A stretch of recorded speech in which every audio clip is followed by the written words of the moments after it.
Well, somebody is bitter. With just 21 days to go, President Biden seems to be spending his final stretch wallowing in self-pity, angry and resentful as he braces for his legacy to be obliterated. For example, while addressing the nation on the loss of President Jimmy Carter, Joe Biden couldn't help but take a cheap shot at President-elect Donald Trump. Thank you. President Trump to take from President Carter? Decency. Decency.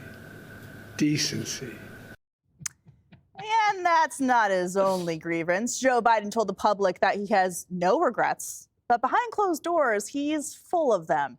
The big guy regrets dropping out of the 2024 race and thinks he could have beat Trump if his own party hadn't shoved him out the door. He's also furious that his lawfare was a dud. Quote, in private, Biden has also said he should have picked someone other than Merrick Garland as Attorney General, complaining about the Justice Department's slowness under Garland in prosecuting Trump and its aggressiveness in prosecuting Biden's son, Hunter. But Joe isn't the only one with regrets. His friends in the liberal media now feel bad, covering up his obvious cognitive decline. Watch. Undercovered, underreported. That would be, to me, Joe Biden's obvious cognitive decline that became undeniable in the televised debate. It's starting to emerge now that his advisors kind of managed his limitations. It's been reported in the Wall Street Journal for 4 years, and yet he insisted that he could still run for president. We should have much more forcefully questioned whether he was fit for office for another 4 years, which could have led to a primary for the Democrats. It could have changed the scope of the entire election. So, Kennedy, how do you feel about these journalists now saying it's evident that Joe Biden has a cognitive decline all of a sudden? Jan Crawford is not going to be popular at the CBS New Year's Eve party. Let me tell you that right now. She has been red-pilled. And my question is, hey, Jan, what took you so long? Yeah. You know, it's like the evidence was there. There were a lot of us talking about all of this for years and years and years, before 2020, saying, well, it was pretty obvious why Obama didn't pick Biden to be his successor in 2016, because he didn't think he was up for the job. And, there was a lot of decline for him between 2016 and 2020. And even in 2020, he didn't believe in himself. And he said, I'm a transitional candidate. I'm only going to be president for 4 years, dead people. And, then we were stuck with him. They bypassed the primary process, and that wasn't him alone. That was his handlers. That was the party. That was the Democrat establishment. That was Jeffrey Katzenberg. It was the donors. It was the fundraisers. Anyone who had access to him, anyone, not just the last person in the room, Kamala, but anyone knew that he was in cognitive decline.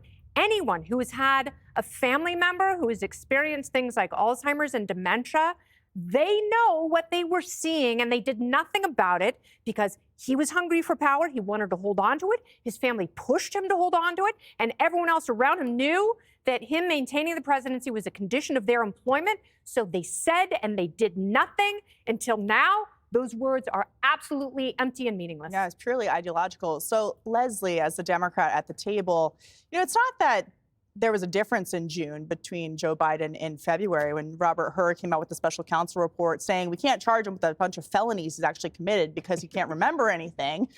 It was that they got exposed. And it wasn't just Joe Biden. It was also the media and Democrats around him, including George Clooney and Barack Obama, who just a month earlier were asking for millions of dollars for his reelection campaign.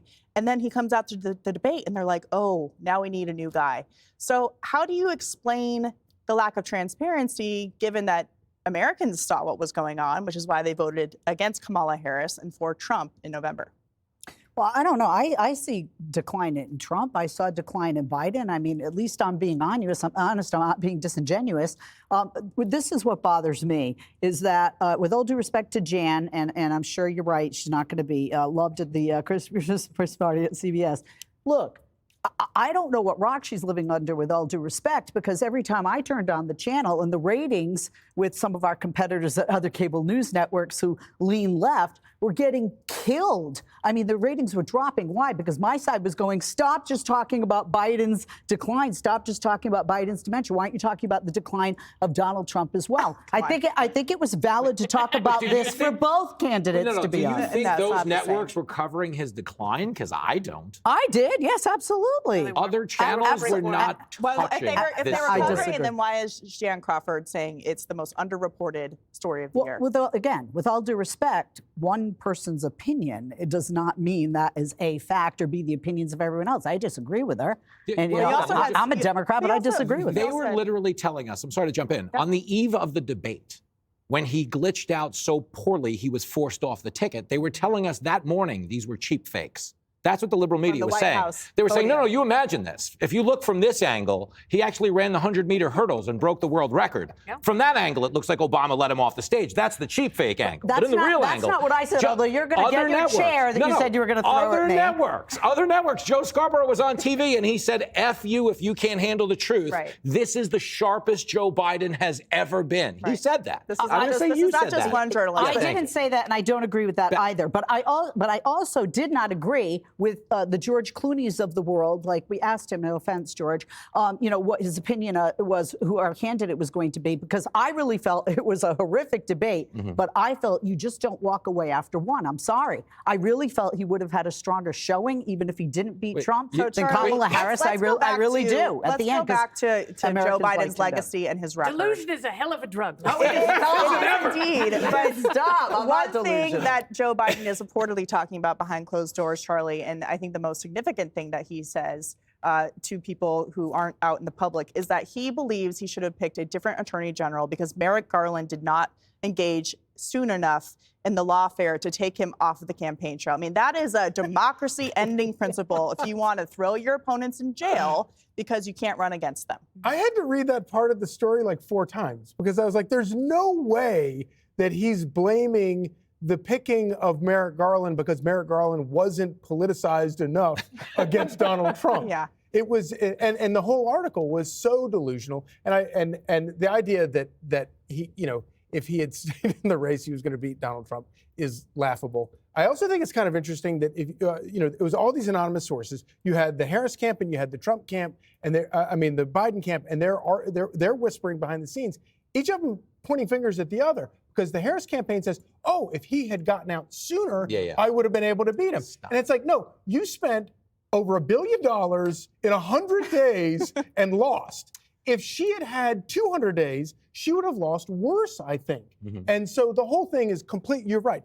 Delusion is a marvelous drug, and I'd like to know where to get it. Wait a I would minute. like to- Then you're sharing my delusion because I do agree with you that she still would have lost. No, but Not here's the worse. thing, Leslie. The fact that they both would have lost to Donald Trump proves that it wasn't about voting against Trump. It was about voting for Trump, which is why he won in such a landslide for his No, agenda. I think it was messaging. I think that my party was really bad about the messaging, It's all about especially on messaging, crime, the Jimmy, not economy, the and facts. immigration. No, it's not. Every time they say messaging, people don't get their opinion on the economy from MSNBC.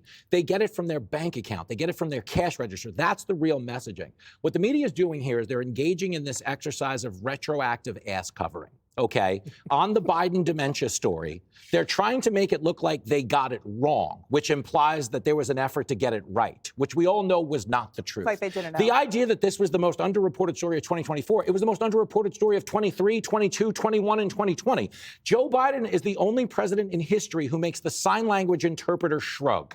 Okay, that's not normal. Okay, he talked to dead people. Now we're going to sit here and go, gee, I wonder if only somebody would have checked on the guy talking to dead people. Yeah. Who knew? And all the explanations from the White House podium about him talking to dead people Yeah. after wandering off stage, getting lost. It was always the American people who were not seeing it. Yeah. And the president That was the real fine. messaging problem. Quick Exactly. litmus test. Could Joe Biden, and ask yourself this honestly, could Joe Biden have sat with Joe Rogan for 3 hours?